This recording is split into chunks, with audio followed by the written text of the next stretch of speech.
تیسرے صاحب جرجی صاحب ہیں.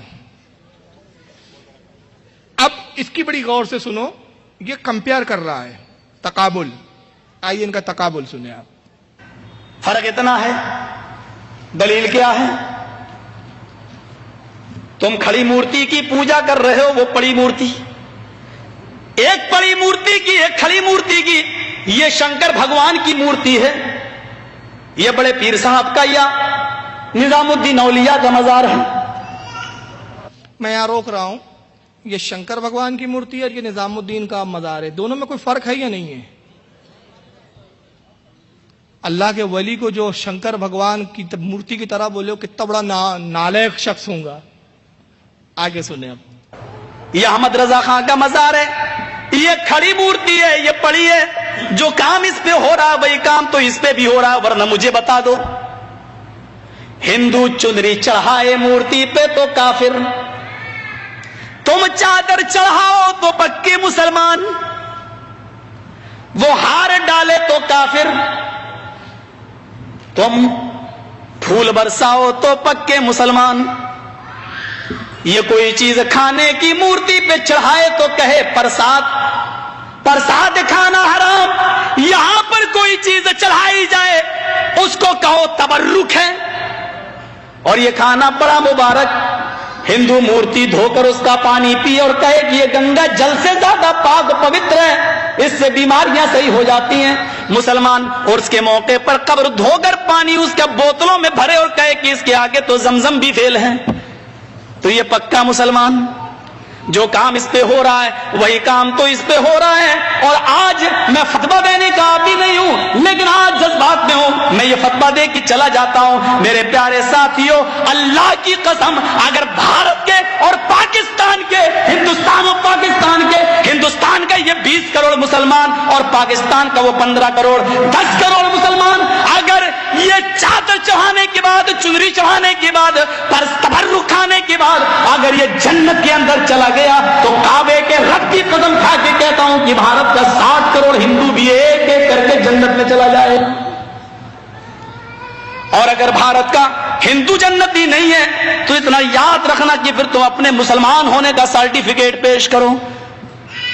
تم وہ جہنم میں کیوں جائے گا؟ اگر وہ ان کاموں کی وجہ سے جہنم میں جا رہا ہے تو تم یہ کام کیوں کر رہے ہو؟ تمہارے اندر یہ کام کیوں پائے جا رہے ہیں؟ تم بھی تو وہی کام کر رہے ہو. ارے اس نے تو پھر بھی مورتی لگا رکھی ہے, تم نے تو پتہ نہیں کس کو گاڑ دیا اور نام ہی اس کے بدل دیے. اب ذرا تبصرہ سنیں. کمپیئر ولی کو کس سے کیا؟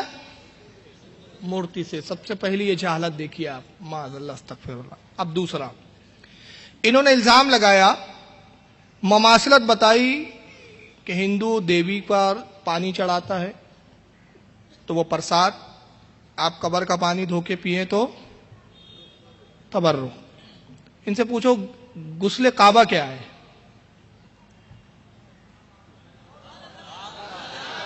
وہ خود ان کا بادشاہ کرتا ہے, وہ یہ غسل کعبہ کیا ہے؟ ایک چیز. چلیے آگے بڑھیں. دوسرا, اگر اسی کمپیرزم کے تقابل سے ہی آپ مشرک بول رہے ہیں تو پھر میں بھی کچھ جملے بولتا ہوں, اگر اس میں ہمت ہے تو جواب دے دے. اسی کے لہجے میں, لب و لہجہ یہی میں اختیار کر رہا ہوں کہ بھائی آپ کہتے ہیں کہ آپ پکے توحید کے ٹھیکیدار, زمزم کا پانی آپ مقدس سمجھے تو مسلمان, وہ گنگا کا سمجھے تو وہ کافر. تو اب آپ زمزم کا پانی مقدس سمجھنا بند کر دیجئے. آپ حج کو جاتے ہیں, وہ تیرتھ پہ جاتا ہے, تو اب حج کو جانا چھوڑ دیجئے.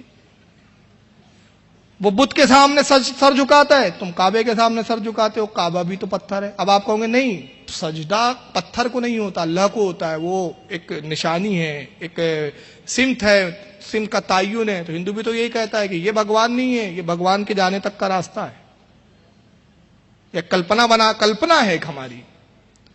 آپ روزہ رکھتے, وہ اپاس رکھتا ہے, تو آپ روزہ رکھنا بند کر دیجئے.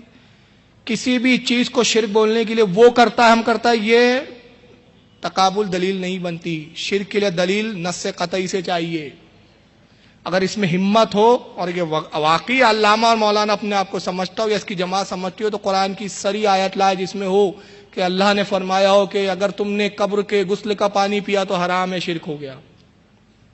یہ آیت چاہیے. شرک کا حکم لگانے کے لیے دلیل چاہیے. اور دوسرا اس نے پھر کیا کہا آخری میں کہ اگر یہ سب کرنے کے بعد مسلمان اگر جنت میں چلے جائے تو 60 کروڑ ہندو بھی جنت میں چلے جائیں گے. آئیے اس کو اب اس کے گھر کی خبر دکھاتے ہیں تھوڑی سی کہ اس کے گھر میں خود کتنا بڑا شرک پھیل رہا ہے. منہاج السنہ ایک کتاب ہے علامہ ابن تیمیہ کی. ابن تیمیہ ہے ان کی اصل. ابن تیمیہ ان کی اصل ہے. یہاں سے یہ فرقہ شروع ہوتا ہے. 661 ہجری میں ابن تیمیہ کی پیدائش ہوئی. کون بڑی اتفاق کی بات ابھی مجھے یاد آیا, استغفر اللہ, اگر پہلے یاد آ جاتی نا یہ چیز, لیکن میں حوالہ دکھانے کی ذمہ داری البدایہ والنہایہ اٹھاؤ. اس نے کہا قبر پر جو پانی چڑھایا جاتا ہے غسل کا وہ تبرک.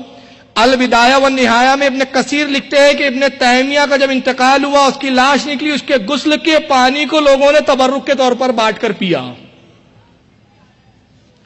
ہمت ہو تو ابن کثیر پہ فتویٰ لگاؤ اور ان لوگوں پہ لگاؤ جو ابن تیمیہ کے غسل کا بچا ہوا پانی پی رہے تھے تبرک سمجھ کے.